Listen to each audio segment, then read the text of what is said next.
Hey YouTube, welcome back to my channel. So in my last video, if you didn't see it, I asked you if you'd be interested in knowing what supplements I take, like everything I take each day, and I got quite a lot of responses saying they want to know. So I thought basically what I did is I did a bit of research into all the products that I take, and I've written it up on my laptop here. I am probably going to be reading from it because there's quite a lot of detail into it. I'll try not make it boring, but I just kind of want to give you like the full picture of why I take them and the reason they're good for me, and you might be interested in taking them too. I'm just going to start with a disclaimer. Like I say, supplements are meant to be supplemental. You don't need to have supplements in your diet. You don't need to take any of these products at all, because you can get all of this from your food, like your diet. So these are only here just to help you and make it a little bit easier to reach your amounts. So don't feel like you have to buy supplements. So basically, right, the first thing I'm going to start with is protein.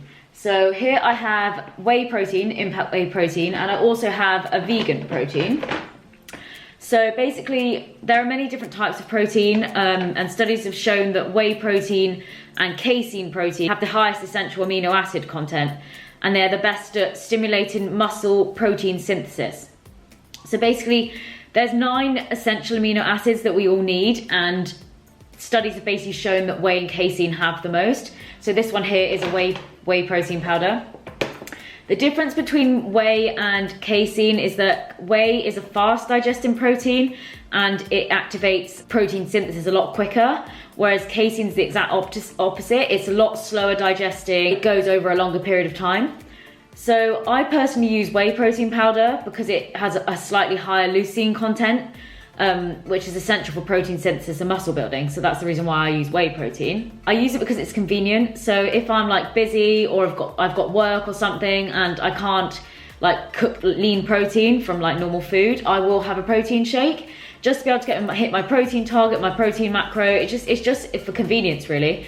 But to be honest, I very rarely need it because I do get a lot of protein from my diet anyway, so I don't really need it, but I just have it when it's there.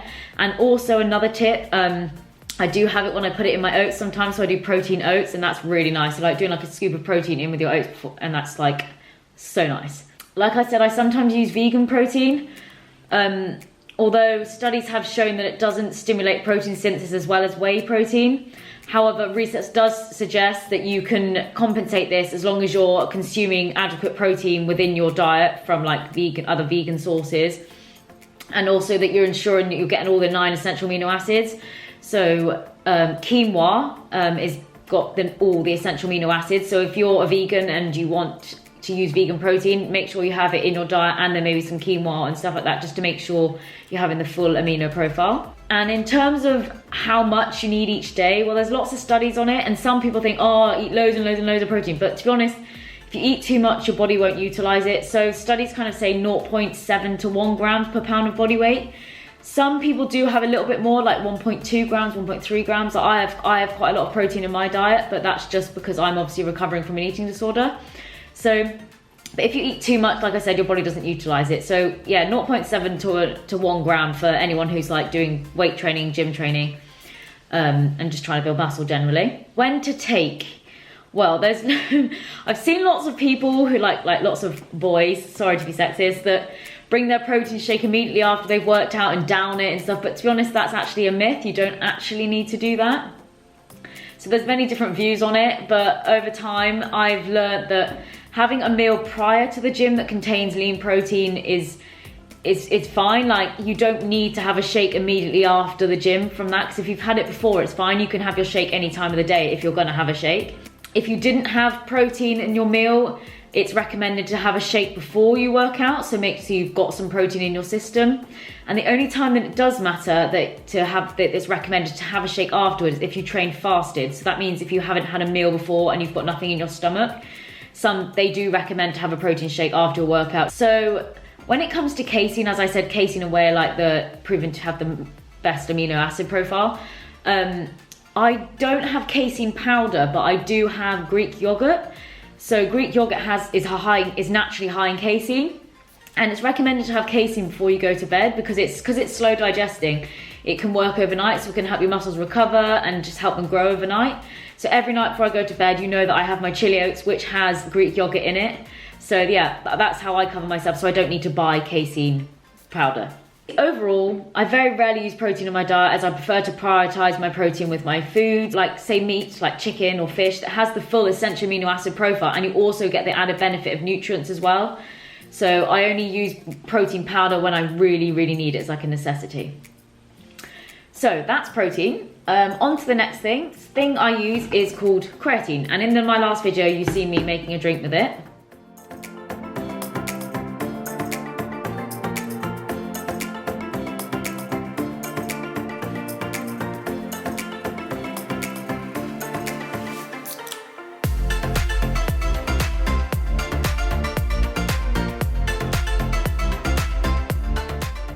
ATP is like a molecule in our body, which is the main form of energy for our muscles when we exercise.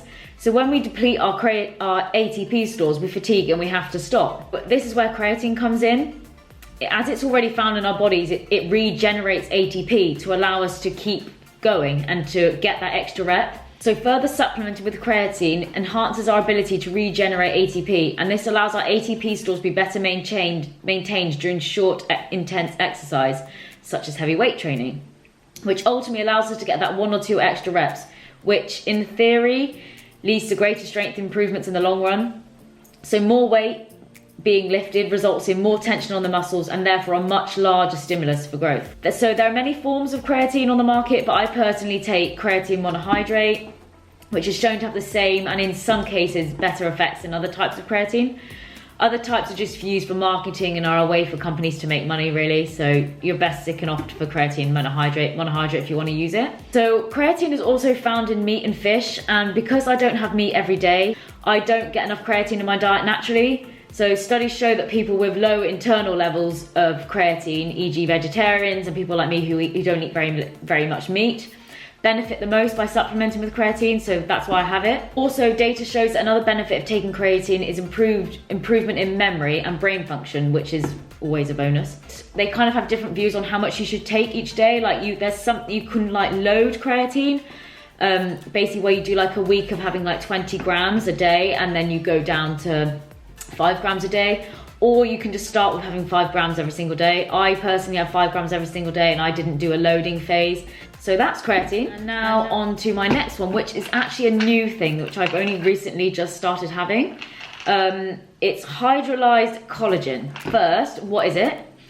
Collagen is a major component of connective tissues that make up many of our body parts, including tendons, ligaments, skin, and muscles, and it has many functions such as strengthening bones and providing our skin with structure. So to the benefits. So there's quite a lot of benefits here, that's why I'm looking at my laptop a lot, because there's lots of benefits with collagen. So studies have shown collagen can boost muscle mass. Collagen is highly made up of powerful amino acids when it comes to protein synthesis throughout the entire body. So e.g. like for the skin, the hair, the nails, connective tissues, cells and muscles, etc. So even though, like I said, leucine is the most powerful amino acid for building muscle, by supplementing with collagen, this allows leucine to do its job better, because better at muscle building, because collagen is taking care of the rest of the body. It can also improve skin health as it helps to strengthen and hydrate the skin. So as you know, I myself suffer with really dry skin, so my hands are really dry, like they crack all the time. So it's very important for me to have like hydrated skin. So you may have seen collagen in like many anti-wrinkle creams, face creams on the market, and that's why, because it hydrates and strengthens the skin. Also, as I suffer with osteoporosis, which is, if you don't know what it is, it's brittle bone disease as a result of anorexia, collagen has been shown to prevent further bone loss. So our bones are mostly made up of collagen, so supplementing can really help strengthen the bones. And I know the doctors do say that you can't reverse osteoporosis, but I'm going to try and prove them wrong. I'm doing everything I can, like strength training increases bone density. I'm taking collagen. I'm eating an adequate diet, so I'm gonna prove science wrong. Collagen also helps relieve joint pain. And this is due to the fact that it helps to maintain cartilage health. So this really helps me to avoid suffering from any joint soreness after weight training in the gym. Collagen can also help to strengthen hair and nails. So I lost a lot of my hair during like the depths of anorexia. So this is incredibly important to me. In fact, I've already seen results from it. Like my hair's got so much thicker. I used to be bald underneath here. and like my hair's growing back and it's getting so much thicker. And like my mum's a hairdresser, you probably told me, like, heard me say that before, and she plaited my hair at the weekend, and she said it just feels so much thicker and it feels like softer, it's shinier, so collagen is working. So I take, it says it's, like I said, it takes hydrolyzed, which simply means that it's broken down so it's easier to be absorbed by the body. And then lastly, on to like my daily supplements. I'll be quite quick with these ones because these are just quite, you've probably seen these all on the market anyway. This is calcium and vitamin D, but I'll do vitamin D in a minute. I take calcium vitamins. So most of you probably know about calcium. Builds and maintains strong bones and teeth. Thank you, Petit Falou, for the adverts. Yeah, so that's the reason why I take calcium, because I want to build strong bones. And then vitamin D is produced by the body as a response from sun exposure, but it can also be consumed through food and or supplements. It's vital as we need it to be able to absorb calcium. So I take magnesium as well. So this is also paired with vitamin B6, but I'll go to that in a minute.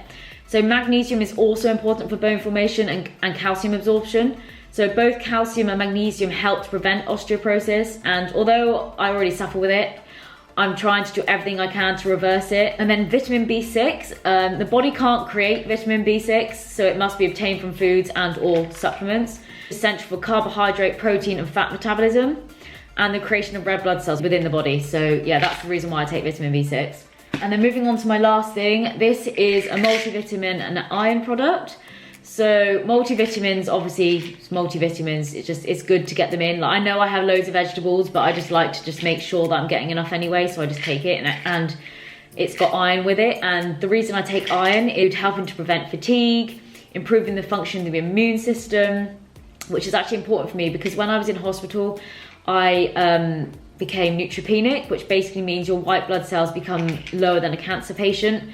So keeping my immune system healthy is really, really important. So that's what iron helps with.